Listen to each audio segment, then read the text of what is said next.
તાપી જિલ્લા ઉકાઈના 500 ક્વાર્ટર વિસ્તારમાં કચરાના ઢગલામાંથી લોકો પરેશાન, ગાયોના જીવન સામે જોખમ. ઉકાઈ 500 ક્વાર્ટર વિસ્તારમાં ઉકાઈ અને ઝી-બી કોલોનીમાંથી એકત્રિત થતો કચરો ટ્રેક્ટર ભરીને ખુલ્લેઆમ ફેંકવામાં આવતો હોવાના કારણે સ્થાનિક રહીશોમાં ભારે રોષ ફેલાયો છે. ટ્રેક્ટર ભરેલ કચરામાં રહેલા પ્લાસ્ટિક અને પોલિથીનના કારણે સમગ્ર વિસ્તારમાં દુર્ગંધ અને ગંદકીનું સામ્રાજ્ય સર્જાયું છે. ટ્રેક્ટર ભરેલ કચરો ફેંકવામાં આવતી જગ્યાથી થોડા દૂરના રહેણાંક મકાનો, શાળા અને હોસ્ટેલ આવેલા હોવા છતાં જવાબદાર તંત્ર દ્વારા યોગ્ય ધ્યાન આપવામાં આવતું નથી.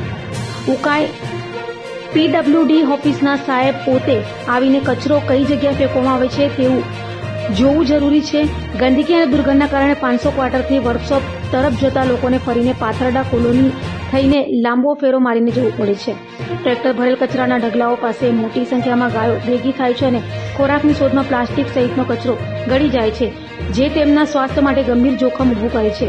સ્થાનિકોએ માંગ કરી છે કે અગાઉ ઉકાઈના ગંદા કચરા વિશે પેપર સાથે ન્યૂઝમાં આવ્યું પણ કંઈક ફરક ન પડ્યો.